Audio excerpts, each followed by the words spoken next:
inicia a fase litigiosa do processo administrativo fiscal na esfera federal. Então, existe um posicionamento jurisprudencial e doutrinário de que essa fase litigiosa já começaria quando da lavratura do auto de infração, ou seja, da constituição definitiva do crédito tributário feito pelo auditor fiscal.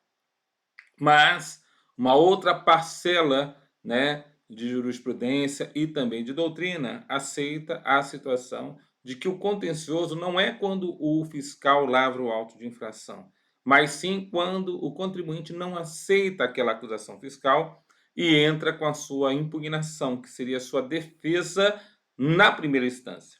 Isso está resolvido aqui no nosso decreto 70235 de 72. Por quê? Porque aqui fica muito claro, e cai bastante em prova, quando é que se inicia a fase litigiosa do procedimento. O que é o litígio? Litígio é a lide, é a contenda, é a briga, é a luta por uma determinada questão. É a luta se está ou não devendo imposto, se está ou não devendo tributo. Então, na realidade, olha o que fala o artigo 14 do nosso decreto. A impugnação da exigência instaura a fase litigiosa do procedimento administrativo tributário. Então, até aqui, com a lavratura do auto, com a lavratura do auto de apreensão, com o despacho para consumo lá na importação, até aqui estávamos na fase não litigiosa do processo administrativo fiscal. A partir daqui, a partir do momento que o sujeito passivo entra com a impugnação, nós iniciamos então a fase litigiosa do processo administrativo fiscal. Isso cai em prova de uma forma assim tamanha, quer ver? Vamos mostrar para você aqui, para você poder ter um entendimento de como é que cai na prova. Por exemplo, caiu na prova de advogado lá da Prefeitura de Teresina. De acordo com o Decreto Federal número 70.235, né, de 1972, artigo 9º, ele fala assim, ó, a exigência do crédito tributário e a aplicação de uma penalidade isolada serão formalizados em autos de infração ou notificações de lançamento, distintos para cada tributo ou penalidade, os quais deverão estar instruídos com todos os termos, depoimentos, laudos e demais elementos de prova indispensáveis à comprovação do ilícito. De acordo com este mesmo decreto, a fase litigiosa do procedimento fiscal tem início com, olha lá, o começo do despacho aduaneiro de mercadorias importadas, tratando de importação de mercadoria do exterior, tem início com a impugnação da exigência pelo sujeito passivo, é o caso. Tem início com o primeiro ato de ofício escrito praticado pelo servidor competente, cientificando o sujeito passivo da obrigação tributária ou o seu protesto. Tem início com a lavratura do auto de infração por servidor competente. Tem início com a apreensão de mercadorias, livros e documentos. Então, repara que aquilo que eu acabei de falar para você é o que cai na prova. Ele gosta de cobrar dessa forma. Então, o que acabei de falar para você é o quê? Quando é que se inicia a fase litigiosa do processo administrativo fiscal? Não é com a notificação do auto de infração, não é com o início de despacho para consumo na importação, não é com uma apreensão de livros e documentos. Na realidade, isso faz com que nasça o procedimento de fiscalização. É justamente com a apresentação da impugnação, conforme o artigo 14 da nossa lei. Então, coloque aqui que o gabarito aqui da questão vai ser justamente o artigo 14. Então, aqui, ó, gabarito da questão vai ser a letra B de bola, com a impugnação da exigência pelo sujeito passivo. Tá bom? Então, essa é uma das questões. Tem outra aqui, ó, vamos ver. Segundo o decreto número 70235 de 1972, considerando-se o processo administrativo fiscal, analisar os itens abaixo. O início do procedimento fiscal exclui a espontaneidade do sujeito passivo em relação aos atos anteriores, e, independentemente de intimação a dos demais envolvidos nas infrações verificadas. O servidor, né, que verificar a ocorrência de uma infração à legislação tributária federal e não for competente para formalizar a exigência, não comunicará o fato a ninguém. Calma, o que é aquilo?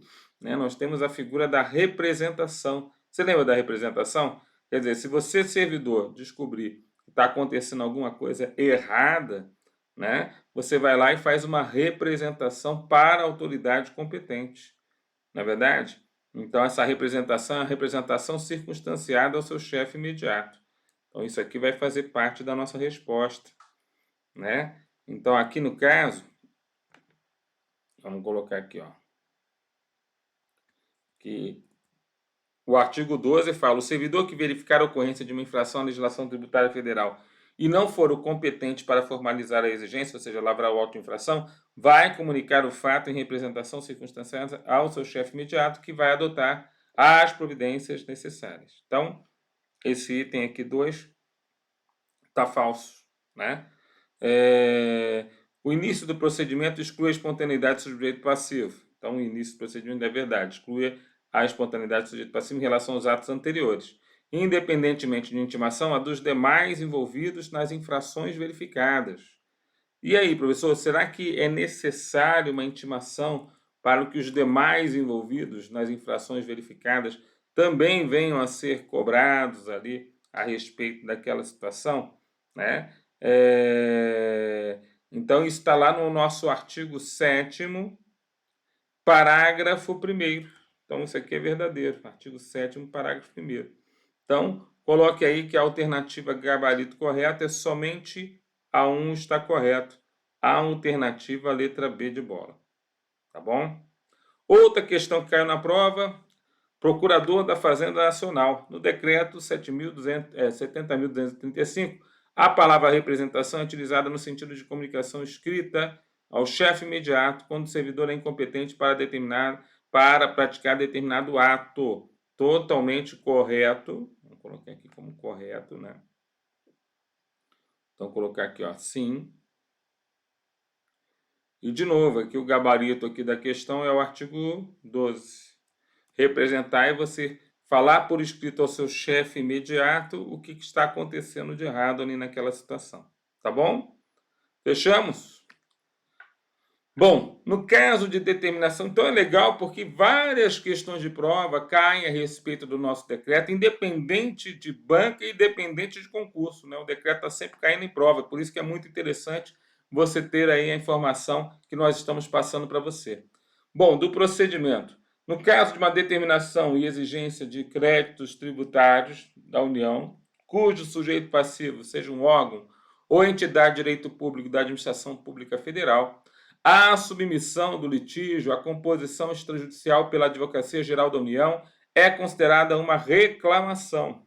Então, se houver aí, como ele cita, né, uma determinação e exigência de créditos tributários da União, cujo sujeito passivo seja órgão ou entidade de direito público da administração pública federal, ou seja, o sujeito passivo é do governo, né, a submissão do litígio à composição extrajudicial pela Advocacia Geral da União é considerada uma reclamação para fins do disposto no artigo 151, inciso número 3, lá do CTN, ou seja, é uma das causas de suspensão da exigibilidade do crédito tributário. Então, se você considera aquilo uma reclamação, você está permitindo que o efeito do artigo 151 alcance aquela situação e está suspenso a exigibilidade do crédito tributário. A impugnação formalizada por escrito e instruída com os documentos em que se fundamentar será apresentada ao órgão preparador no prazo, então, de 30 dias, contados da data em que for feita a intimação da exigência. A impugnação formalizada por escrito e instruída com os documentos em que se fundamentar será apresentada ao órgão preparador pelo prazo de 30 dias. Então, quer dizer, ela tem ali um prazo para você entrar com a impugnação e depois você tem um prazo para apresentar ao órgão preparador para que ele, a princípio, prepare a mesma para julgamento, né? Então, aquilo ali vai levar aquela determinada circunstância ao julgamento. A impugnação vai mencionar o quê? Quem é a autoridade julgadora a qual é dirigida, qualificação do impugnante. Vamos lembrar que o impugnante aqui, eu vou colocar aqui ele como um sujeito passivo. Então, ele pode ser um contribuinte, um responsável tributário, responsável por ST, né, substituição tributária. Você vai ter que apresentar também quais são os motivos de fato e de direito em que se fundamentou, os pontos de discordância e as razões e provas que as possuíram. Então, essa impugnação, ela é a reclamação mesmo, é a defesa em primeira instância. Você manda para a autoridade julgadora, dizendo quem é que vai ter que, a princípio, julgar aquela determinada situação. Você, a princípio, qualifica-se e você mostra os motivos de fato e direito, né? E apresenta o que a gente precisa de mais importante. Agora é o momento. Lembra que eu falei a você que existem momentos adequados dentro do processo administrativo fiscal para a apresentação das suas provas? As provas são aquelas que vão defender o teu posicionamento. Então, o momento adequado para a apresentação de provas na defesa do sujeito passivo é justamente, né, a situação da sua impugnação. Então, veja, o fisco apresenta suas provas na lavratura do auto de infração. Então, ele já apresenta o auto com as provas. O contribuinte apresenta suas provas em contrário, né, a partir do momento em que ele tem lá a apresentação da impugnação. Tudo bem? São momentos distintos e importantes. As diligências ou perícias que o impugnante pretenda sejam efetuadas, expostos os motivos que a justifiquem, com a formulação dos quesitos referentes aos exames desejados, assim como no caso de perícia, o nome, endereço e a qualificação profissional do seu perito. Então, a impugnação, se a princípio for necessário fazer mais provas, o próprio impugnante, que no caso aqui é o sujeito passivo, ele solicita a diligência. Diligência para nós vai ser a visita de um fiscal da Receita Federal ao local dos fatos. Então, a diligência normalmente é cumprida por um auditor fiscal. E a perícia já é cumprida por um perito técnico escolhido aí pela Secretaria da Fazenda, juntamente com o assistente técnico que vai ficar junto àquele trabalho representante do contribuinte. Então, na verdade, você pode pedir, na sua impugnação, diligências ou perícias para aumentar a quantidade de provas a seu favor, você, no caso, impugnante. Se a matéria impugnada foi submetida à apreciação judicial, devendo ser juntada uma cópia da petição. Então, se a matéria impugnada foi submetida à apreciação do juiz, você deve juntar, então, a tua impugnação uma cópia da petição.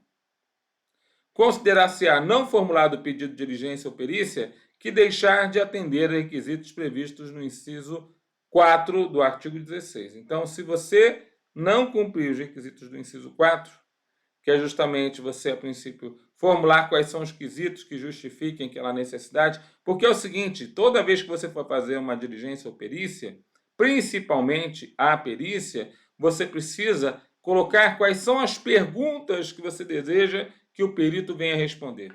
Quais são as dúvidas que existem para o julgamento do processo e quais são as perguntas, os quesitos que o perito vai precisar responder. Então, essa apresentação dos quesitos é muito importante para que a perícia tenha validade, para que a perícia possa ser útil, possa ser utilizada. Tudo bem? Então, essa é uma parte importante. A impugnação vai mencionar também, ó. Então, a gente viu ali, ó, considerar-se-á não formulado o pedido de diligência ou perícia que deixar de atender, por exemplo, a necessidade de cumprir os requisitos. É defesa, ou seja, é vedado ao impugnante ou ao seu representante legal empregar expressões injuriosas nos escritos apresentados no processo, cabendo ao julgador de ofício ou a requerimento do ofendido mandar riscá-las. Aqui é uma situação interessante, a pessoa começa a xingar a mãe do fiscal lá no processo. O cara é um tremendo de um filho da pi, né? Então, na verdade, esse tipo de situação deve ser riscada no processo. Riscada de que forma, professor? Assim, ó, como eu vou mostrar para você, né? Riscar mesmo. Riscar é você pegar ali aquela determinada forma lá. Vamos ver se eu consigo aqui. Deixa eu ver se eu consigo aqui. Como que eu faria aqui, ó, né? Deixa eu ver. Formas. Eu vou pegar uma forma aqui, ó. Isso. Pegar aqui, ó. Então, ó, mandar riscá-las. Então, vou pegar aqui, ó. Imaginar que eu pegar... Ah, pronto. Risquei. Tá? Normalmente o pessoal iria usar isso. Né? Mandar riscá-las seria isso aqui, ó. Então, o próprio, a requerimento do ofendido, né? O próprio julgador tributário manda riscá-la do processo. Exatamente como eu estou fazendo aqui agora. Tá certo? Quando o impugnante alegar direito municipal, estadual ou estrangeiro, provar-lhe-á o teor e a vigência, se assim determinar, então, o julgador. Então, ele mesmo, né, vai provar aquela determinada situação, determinado pelo julgador. A prova documental será apresentada na impugnação. Então, veja, aonde que eu vou apresentar documentos que comprovem a minha tese? Durante a impugnação. Precluindo, ou seja, perda. O que é a preclusão aqui, né? É a perda do direito por perda do prazo. Então, a preclusão é se você perder esse momento para entregar suas provas, preclui o seu direito, ou seja, você perde o direito de apresentar provas, perde o direito de o impugnante fazê-lo em outro momento processual, a menos que fique demonstrada a impossibilidade de sua apresentação oportuna por motivo de força maior. Então, existe exceção, né? Então, se houver força maior, alguma situação de força maior, ou se houver um fato ou direito superveniente, ou se destine a contrapor fatos ou razões posteriormente trazidas ao processo, lembrando aí da ampla defesa, aí sim você tem exceção. Então vamos lá, vamos conversar sobre cada situação. Professor Tudão, o que ele quis dizer aqui? Vamos lá. As provas documentais vão aparecer no processo justamente no momento da apresentação da impugnação. Então o sujeito passivo tem um momento para apresentar suas provas ao seu favor. É justamente o momento da impugnação. Tudo bem? Fechamos. Aí o problema não é esse. O problema é que, uma vez que aconteceu uma situação grave, por exemplo, a Covid. Covid é uma situação de força maior. Então a pessoa tinha que comparecer, tinha que apresentar as provas, mas não pôde fazê-lo porque estava internada em estado gravíssimo no hospital, conseguiu se safar daquela, mas perdeu o prazo aqui por força maior. Então isso é uma alegação. Fato ou direito superveniente. Então, houve, por exemplo, uma apreensão de uma mercadoria pela Receita Federal ou pela Polícia Federal lá na fronteira e descobriu-se que estava havendo uma coisa ali que, a princípio, não era conhecida até o momento. Era um rolo que a empresa estava envolvida. Então, aquilo ali pode voltar-se contra a própria empresa como um fato superveniente, uma novidade, uma situação nova, que, a princípio, não existia à época dos fatos.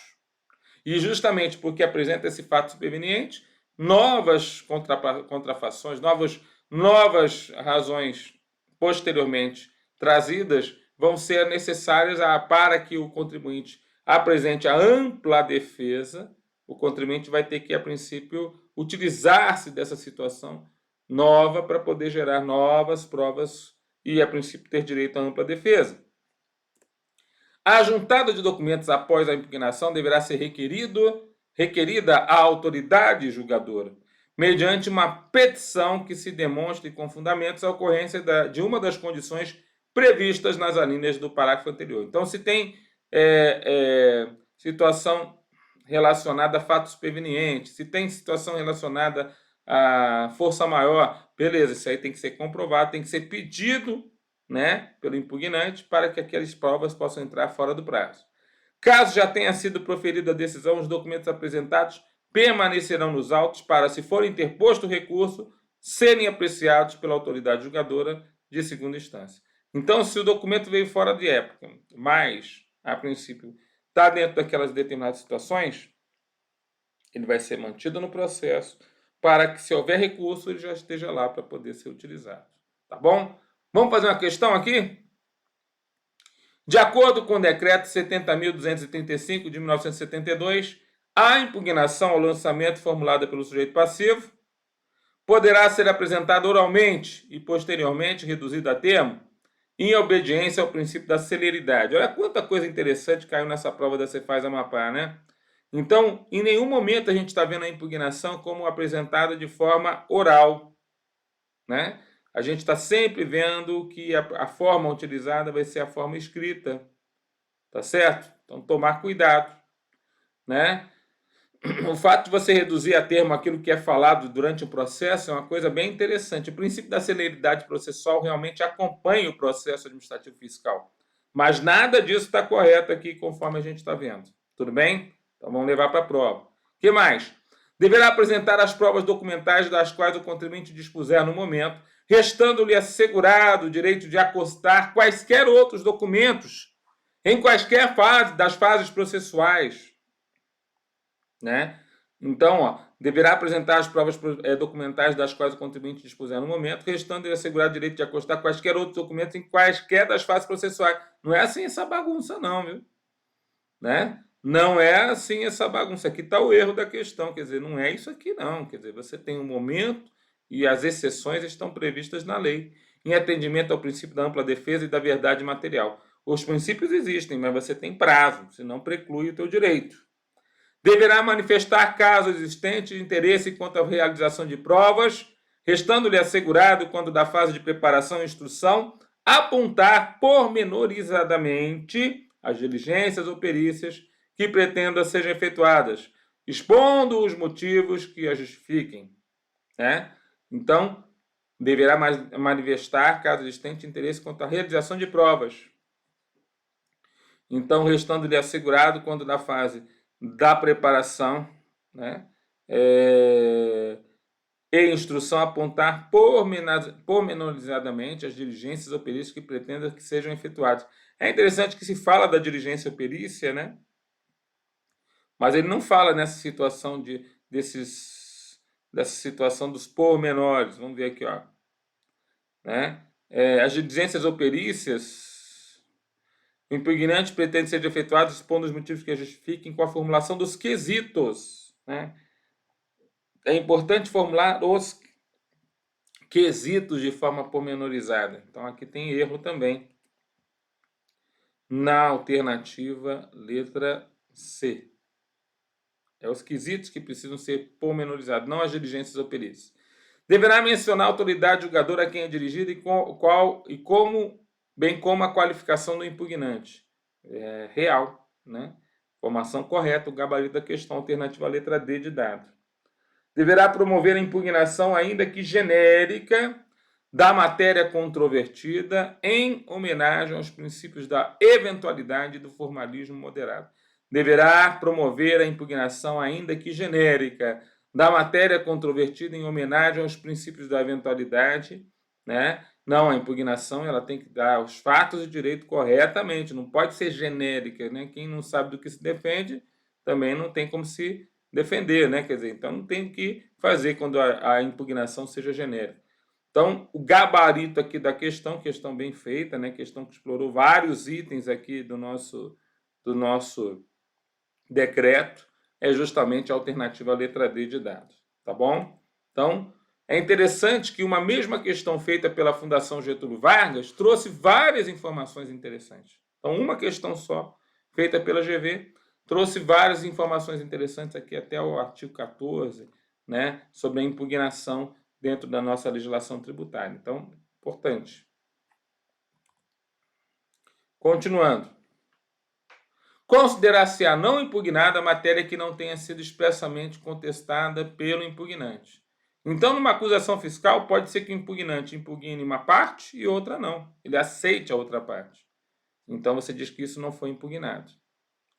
A autoridade julgadora de primeira instância vai determinar de ofício a requerimento do impugnante a realização de diligências ou perícias, quando entendê-las necessárias, indeferindo aquelas que considerar desnecessárias ou prescindíveis, ou aquelas que considerar impraticáveis, observado o disposto no artigo 28.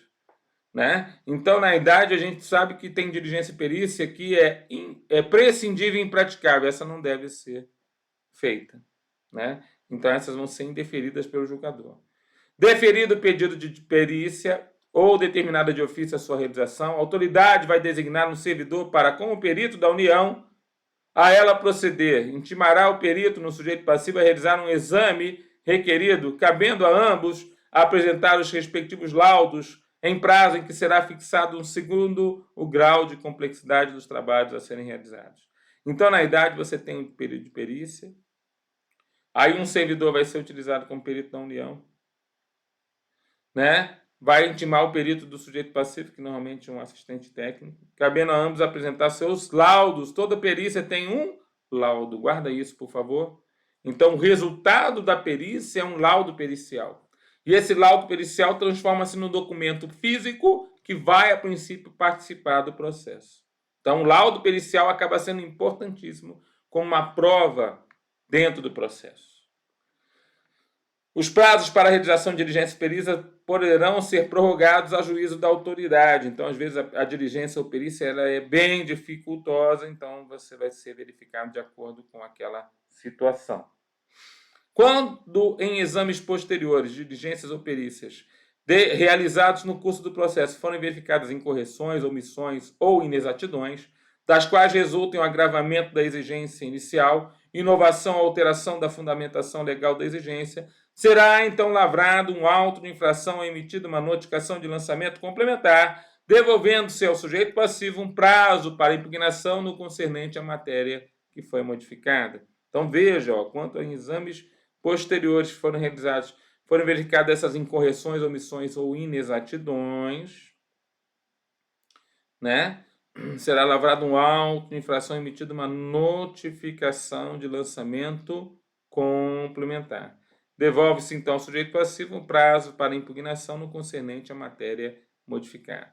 No âmbito da Secretaria da Receita Federal, a designação de um servidor para proceder aos exames relativos a diligências ou perícias vai recair sobre o auditor fiscal do Tesouro Nacional. Então, quem procederá a diligências ou perícias no âmbito da Receita Federal do Brasil é o próprio AF. Antigamente era o AFTN, agora é o AFRFB, Auditor Fiscal da Receita Federal do Brasil, né?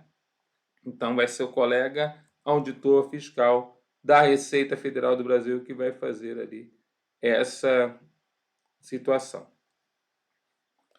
Não sendo cumprida nem impugnada a exigência, então o auditor foi lá e fez o auto de infração, ela não foi cumprida nem foi impugnada. A autoridade reparadora vai declarar a revelia. O que é a revelia? A pessoa não se manifestou e não se defendeu. Então o processo corre a revelia. Permanecer no processo no órgão preparador pelo prazo, então, de 30 dias, para que se faça o que nós chamamos aí uma cobrança amigável. Então você entra em contato com o contribuinte, ele não se manifestou para pagar, nem entrou com parcelamento, nem fez impugnação, então vamos chegar para a cobrança amigável. No caso de impugnação parcial, não cumprida a exigência relativa à parte não litigiosa do crédito, o órgão preparador, antes da remessa dos autos a julgamento, vai providenciar uma formação de autos apartados. O que significa isso? Vou te dizer agora. Para imediata cobrança da parte que não foi contestada, consignando essa circunstância no processo original. Então, às vezes, o contribuinte ele aceita que está devendo uma parte e não aceita que está devendo outra e entra com a contestação. Você vai separar agora, auditor, em duas partes do processo. Numa parte você vai enviar para a cobrança, provavelmente inscrição na dívida ativa. A outra parte vai continuar o trâmite da impugnação. Então vai para a contestação, vai para julgamento, né, na primeira e segunda instâncias administrativas. A autoridade preparadora, após a declaração de revelia, fim do prazo previsto no caput deste artigo, vai proceder em relação às mercadorias e outros bens perdidos em razão de exigência não impugnada, na forma do artigo 63.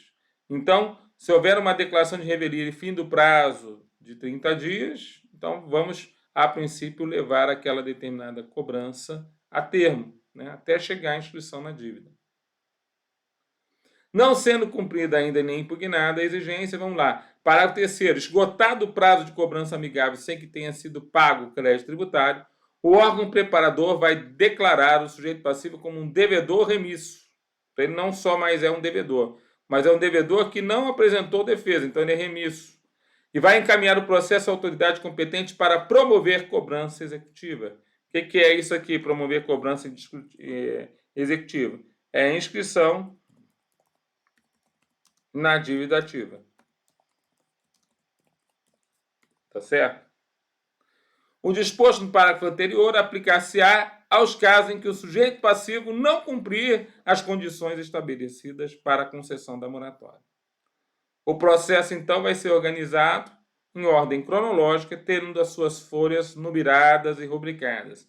Antigamente era mais difícil fazer isso, né? Eu peguei processo com 10 mil páginas, então se tinha 20 mil rubricas, o que eu rubricava o número das folhas e depois rubricava confere com o original. Uma coisa louca! Hoje em dia tudo isso é feito de forma eletrônica. Quando você insere um documento num processo eletrônico, você já faz a sua assinatura digital, isso é muito bom. Com isso nós encerramos esse bloco, né?